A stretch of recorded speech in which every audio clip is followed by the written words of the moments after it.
मैं सबसे पहले आप सब लोगों का शुक्रिया अदा करता हूं कि आप तशरीफ़ लाए हैं यहाँ इस प्रेस कॉन्फ्रेंस के लिए। और अपनी बात कहने से पहले मैं चाहता हूं कि कल हमारे बहुत ही सीनियर सहाफ़ी जो अपनी सॉफ्ट स्पोकनेस के लिए, बहुत ही नर्म और मुलायम लहजे के लिए और एक बहुत ही खूबसूरत अंदाज में एक बहुत सच्ची रिपोर्टिंग करने के लिए सारे देश में जाने जाते थे। लखनऊ के नाम से कमाल खां साहब को जाना जाता था और लखनऊ में सहाफ़त की शान थे और सहाफ़त की आन बान थे। मैं सबसे पहले तो उनको अपनी श्रद्धांजलि अर्पित करता हूं, उनको अपना खराज अक़ीदत पेश करता हूं। दूसरी बात, मुस्लिम पॉलिटिकल काउंसिल ऑफ इंडिया 2022 के इस असेंबली चुनाव में अपनी एक ख़ास रणनीति आपको बताने के लिए, आपके साथ शेयर करने के लिए आज हम यहाँ आए हैं। आप जानते हैं कि 2022 का ये चुनाव बहुत अहम चुनाव है और इस चुनाव में हम जहाँ तक देख रहे हैं, हमने महसूस किया है कि भारतीय जनता पार्टी और समाजवादी पार्टी एक ख़ास रणनीति के तहत इस चुनाव को पोलराइज करना चाहती है। उत्तर प्रदेश की राजनीति मल्टीपल पार्टीज की मल्टी पार्टी डेमोक्रेसी रही है। यहाँ कई पार्टियां स्टेक होल्डर रही हैं, लेकिन इस चुनाव में समाजवादी पार्टी किस तरीके से बिहेव कर रही है और भारतीय जनता पार्टी जिसे प्रमोट कर रही है, उससे ऐसा महसूस होता है कि वो ध्रुवीकरण चाहते हैं, पोलराइजेशन चाहते हैं। और इस पोलराइजेशन का फायदा हमने 2019 के चुनाव में देखा है कि जब पोलराइजेशन होता है, यहाँ पर ध्रुवीकरण होता है वोटों का, तो उसका सीधा फायदा बीजेपी को होता है। 2019 के चुनाव में जब सपा और बसपा का गठबंधन था, उस गठबंधन का फायदा हमने देखा कि बीजेपी को पहली मर्तबा स्टेट में 50% वोट मिला लोकसभा के चुनाव में, सिर्फ ध्रुवीकरण की। आज अगर ध्रुवीकरण होता है तो उस ध्रुवीकरण का फायदा भी बीजेपी को होगा। एक बात। दूसरी बात ये कि इस चुनाव में जो छोटे छोटे से जात बरादरी का कास्ट फैक्टर है, वो कास्ट फैक्टर को सब लोग बहुत अहमियत दे रहे हैं, लेकिन इस प्रदेश में सबसे बड़ा अगर कोई ग्रुप है, वोट चंक है, तो वो वोट चंक मुसलमानों का है। 20% तनहा वोट चंक अकेला मुसलमानों का है, लेकिन मुसलमानों को आज की राजनीति में तमाम सेकुलर दल भी तिरस्कृत कर रहे हैं, उनको उनकी एहानत कर रहे हैं और इस 20% की 4 करोड़ की जनसंख्या को इस जमहूरी प्रोसेस में जलील करने की कोशिश की जा रही है। जो हमारे सेकुलर दल हैं, वही सेकुलर दल उनको जलील कर रहे हैं। और इसीलिए हमने ये देखा कि मुस्लिम पॉलिटिकल काउंसिल एक थिंक टैंक की हैसियत से काम करता है।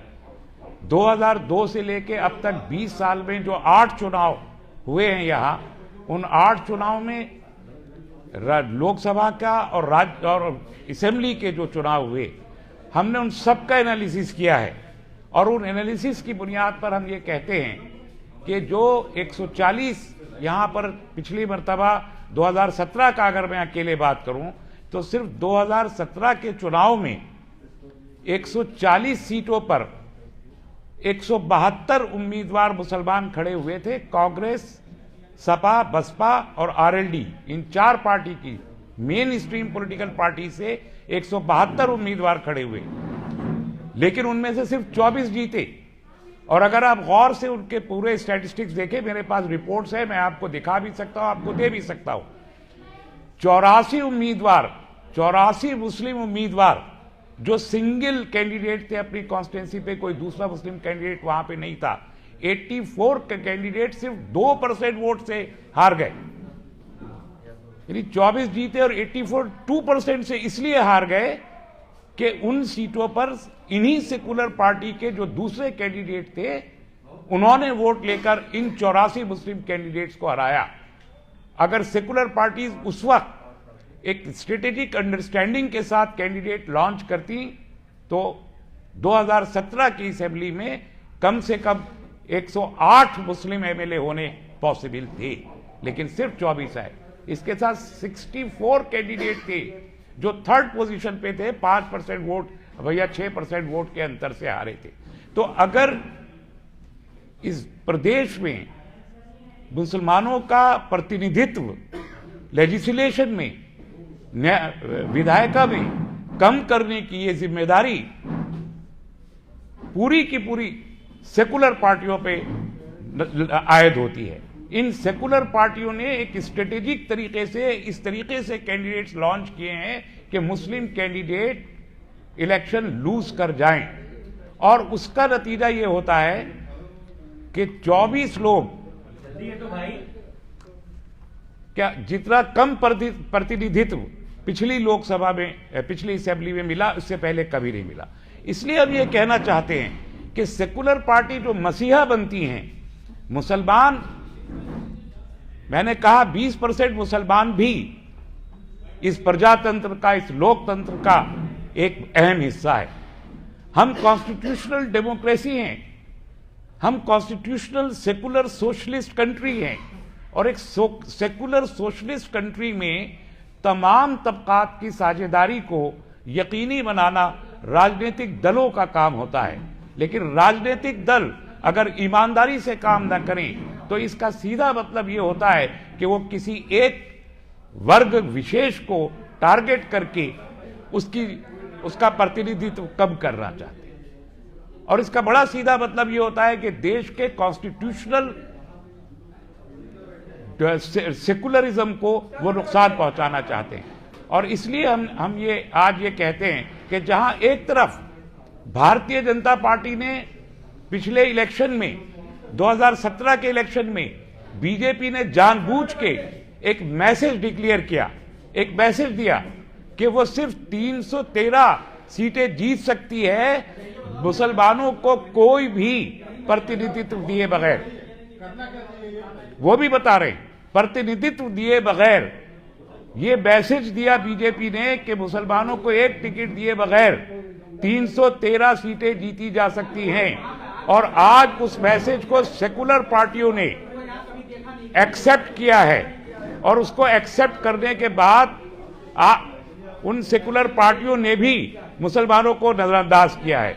मैं सेकुलर पार्टियों से यह कहना चाहता हूं कि मुस्लिम वोट सड़क पे पड़ा हुआ सिक्का नहीं है कि जिसे जो जब चाहे उठाए और अपनी जेब में डाल के आगे चलता बने। हम इस चुनाव में ये पूरी कोशिश करेंगे, एनपीसीआई एक स्ट्रेटेजी के तहत पूरे प्रदेश का दौरा करेगी, हर डिस्ट्रिक्ट में हमारे लोग मौजूद हैं, और हम ये कोशिश करेंगे कि कोई एक भी पॉलिटिकल पार्टी जो यहाँ सत्ता अर्जित करना चाहती है, हम उसको 2002 के मार्ग तक न पहुंचने दें। एनपीसीआई एक हंग असेंबली लाने के लिए जद्दोजहद करेगी। स्ट्रेटेजिकली हमारी कोशिश होगी कि 2022 का जो चुनाव का नतीजा आए वो उसमें किसी राजनीतिक दल को सत्ता ना मिले, वो हाफ मार्क के आगे ना जाए। एक हंग असेंबली, एक मौलक असेंबली, एक त्रिशंकु असेंबली के लिए हम कोशिश करेंगे, क्योंकि हम ये मानते हैं कि जो कमजोर सरकारें हैं, मजबूर सरकारें हैं, वो सरकारें वंचित क्लासों को, महरूम तबकात को वही सरकारें इंसाफ दे सकती हैं। और जो सरकारें मजबूत हो जाती है, वो मजबूत सरकार इन वंचित तबकों को, मैंने शॉर्ट में बताया कि मुस्लिम पॉलिटिकल काउंसिल ऑफ इंडिया एक त्रिशंकु असेंबली लाने की रणनीति पर काम करेगी, और किसी भी यूपी में किस पॉलिटिकल पार्टी को आपकी संस्था सपोर्ट कर रही है? हमने कहा कि हम त्रिशंकु असेंबली चाहते हैं। हम चाहते हैं कि भारतीय जनता पार्टी और एसपी दोनों गठबंधन 2002 का मार्ग पार न कर सके और एक मखलूत सरकार बने, एक अलायंस की गवर्नमेंट बने। 20 साल का संगठन है, 2001 से। डॉक्टर साहब, 2 सवाल है हमारे। आप टेलीविजन देखा कीजिए, रोज मैं आपको दिखाई दूंगा। डॉक्टर साहब, यूपी की किसी पॉलिटिकल पार्टी को आप सपोर्ट कर रहे हैं कि आप उनके पास गए हो या आपसे मुलाकात हुई हो, आपके पास संस्था है, आपके पास लोग हैं, आपके लोगों को रहनुमाई मिले? हम एक प्रेशर ग्रुप है, और प्रेशर ग्रुप की हैसियत से पॉलिटिकल पार्टीज के पास जाना और उनसे बार्गेन करना और उनसे डील करना, ये हमारा काम नहीं है। ये पॉलिटिकल पार्टीज की जिम्मेदारी है कि अगर वो सत्ता चाहती हैं तो सम्मानजनक तरीके से जिनसे वोट लेना चाहती हैं उनसे बात करें, ये उनकी जिम्मेदारी है। मुसलमानों के रहनुमाई ये समाजवादी पार्टी के अपने जो कैंडिडेट अनाउंस किए हैं उसमें मुसलमान हैं। आज बहुजन समाज पार्टी ने अपने कैंडिडेट अनाउंस किए उसमें मुसलमान हैं। भारतीय जनता पार्टी का तो एजेंडा दूसरा है, तो आप उनसे उम्मीद ही क्यों कर रहे हैं? हम किसी से उम्मीद नहीं करते। मुसलमानों को रहनुमाई देनी है वो तो दे रहे हैं। देखिए, बीएसपी ने हमेशा 100 टिकट दिए हैं, उमूमन 80 to 100 टिकट बीएसपी हमेशा देती रही है और सबसे कम उन्हीं के जीतते हैं। समाजवादी पार्टी ने भी हमेशा टिकट दिए। मैंने आपसे बताया 172 कैंडिडेट 140 सीट पे थे और उनमें से सिर्फ 34 कॉन्स्टिट्यूंसी थी जिन पे सपा, बसपा और कांग्रेस तीनों के कैंडिडेट मुसलमान थे, जिसके नतीजे में वो हार गए।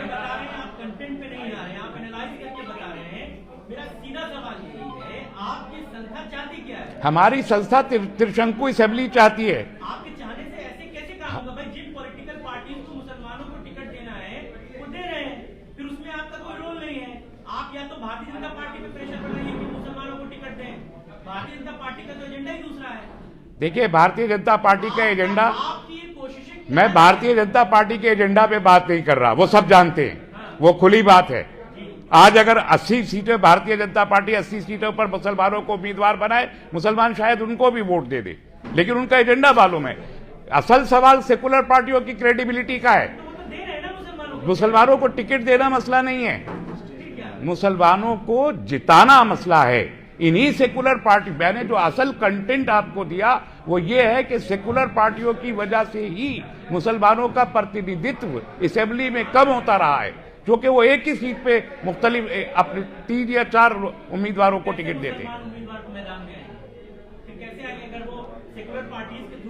पॉलिटिकल पार्टीज बहुत समझदार हैं। पॉलिटिकल पार्टीज जानती हैं कि किस सीट पे किसकी विनेबिलिटी है और उस समझदारी के तहत वो अगर टिकट देके टिकट डिस्ट्रीब्यूट करे तो मुसलमान जीत के आ सकते हैं। उसी समझदारी के तहत वोट काटने का काम पॉलिटिकल पार्टीज कर रही हैं। मुसलमानों के वोट में इंतजार पॉलिटिकल पार्टी कर रही है। रहमानी साहब, मौलाना सज्जाद नोमानी ने असदुद्दीन ओवैसी को एक खत लिखा है और उन्होंने अपील किया है कि आप उम्मीदवार जहां से जीत सकते हैं वहां कुव्वत का मुजाहरा कीजिए, वरना आप किसी पार्टी को हिमायत कीजिए।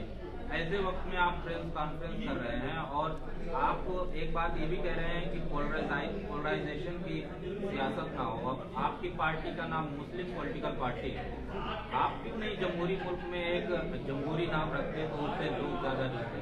देखिए, हम एक पॉलिटिकल पार्टी नहीं हैं। मैंने वाजे किया, हम एक पॉलिटिकल प्रेशर ग्रुप है, पॉलिटिकल पार्टी नहीं है। Neither we feel candidates nor we take votes. हम एक प्रेशर ग्रुप और एक थिंक टैंक की हैसियत से काम करते हैं और मुसलमानों का थिंक टैंक है और मुसलमानों का प्रेशर ग्रुप है, इसलिए हमारा नाम तो मुस्लिम पॉलिटिकल काउंसिल होगा। We are not contesting the election, we are building up pressures. हम दबाव डालना चाहते हैं और सेकुलर पार्टियों पे डालना चाहते हैं, बीजेपी पे दबाव नहीं डालना चाहते। और सेकुलर पार्टियों पे दबाव उस वक्त तक नहीं बनेगा जब तक हम उनको ये कहेंगे नहीं कि सत्ता में आप हमारे बगैर नहीं जा सकते। मौलाना सज्जाद नोमानी के खत को किस तरीके से देखते हैं?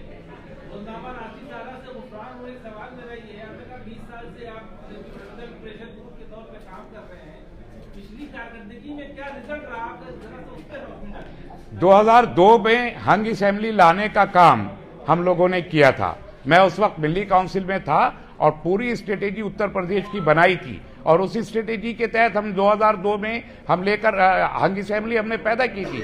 2007 में भी हमने वो स्ट्रेटेजी इख्तियार की थी और 2002 में 7 में आपको याद होगा हम कुछ सीटों से हम पीछे रहे थे तो 2006 सीटें मायावती जी को मिली थी, वरना 2007 में भी हम हंग असेंबली लाना चाहते थे। 2004 में हमने प्लान किया था पूरा का पूरा लोकसभा की 543 सीटें और 330 सीट मैं आपको भेज दूंगा। 16 पेज का मेरा उस वक्त का आर्टिकल था।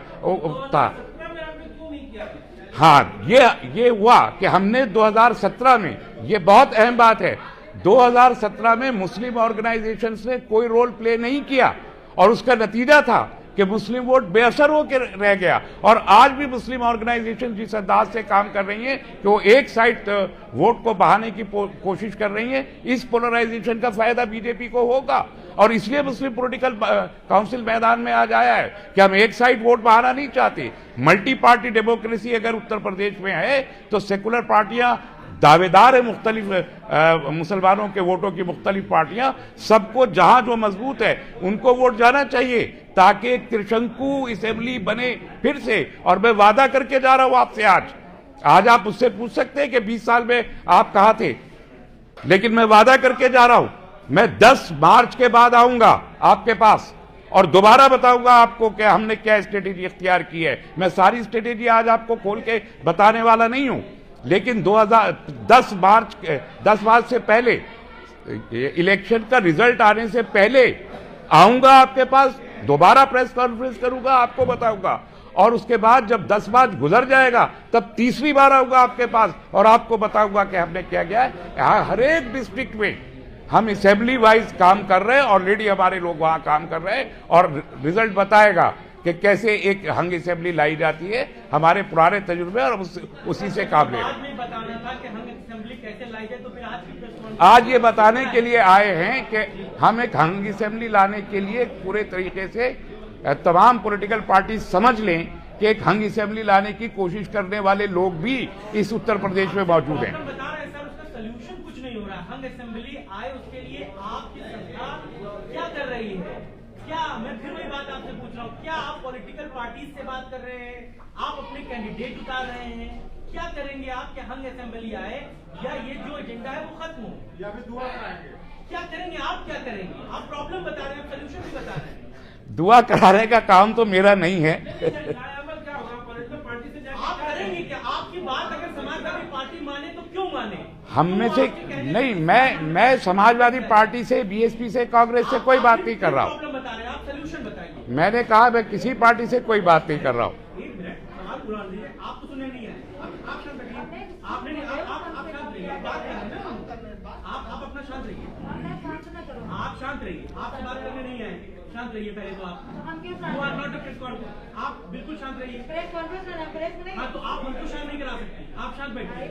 हाँ तो हमको सवाल पूरा करने दीजिए ना, मैं आपसे नहीं पूछ रहा हूँ ना, आप शांत बैठिए। जी बताइए। बिल्कुल। अच्छा सुनिए, मैं आपका सवाल लेता हूँ, आपका लेता हूँ, उनका पूरा हो जाए, मैं आपका लेता हूँ। मैंने कहा कि हम उत्तर प्रदेश के 40 जिलों में हमारे लोग अपनी मीटिंग्स कर रहे हैं। हर जिले में 5 या 7 सीटें मौजूद हैं। उन जिलों में हम तय करेंगे कि किस सीट पर सपा को वोट करना है मुसलमानों को, किस सीट पर बीएसपी को करना है, और फील्ड में उतर के हम और कॉर्नर मीटिंग्स के जरिए और दूसरे तमाम अपने तरीके अपना के एक एक सीट पर अलग अलग वोट को पोलराइज कराएंगे, स्टेट वाइड पोलराइजेशन नहीं कराएंगे। ये 40 जिले कहाँ के हैं? ये बाद में मैं बताऊंगा आपको, ये मैं अभी नहीं बता सकता आपको। वो आप उसी को मैंने कहा कि मैं आपको 7 मार्च के बाद बताऊंगा। वो 7 मार्च के बाद बताऊंगा कहाँ क्या किया। जब आपका फाइनल हो अगली कॉन्फ्रेंस में आप इस बात को रखिए। अभी आपने फाइनल नहीं किया है ना? हमारा, मैंने कहा कि वो सब फाइनल है, लेकिन वो 7 मार्च के बाद बताएंगे। अभी दूसरी पार्टियों को हम अपनी स्ट्रेटेजी डिस्क्लोज करके उनको मौका नहीं देंगे ना कि वो उसको काउंटर करें। बीजेपी का कितना बड़ा नेटवर्क है आप जानते हैं। उस नेटवर्क में हम 3-4% वोट को डाइवर्ट करने की कोशिश कर रहे हैं ताकि रिजल्ट पे इम्पैक्ट आए। जिन सीटों पे 2% से वोट लोग हारे थे, अब उस वहां पे हमको वोट डाइवर्ट करना है, उसकी वही स्ट्रेटेजी हमारी है। नहीं ठीक है, तो आपको जितना बोलना आप उतने उसके लिए हकदार, आप जितना बोलना कोई फोर्स वाली बात नहीं है, जितना आपको जवाब देना उतना ही। आप लोगों की भी तारीफ बता दिए। आप हमारे सेक्रेटरी मुस्लिम पॉलिटिकल काउंसिल के अब्दुल कयूम साहब हैं और आप नेशनल सेक्रेटरी उमर फारूक साहब हैं। उमर फारूक साहब।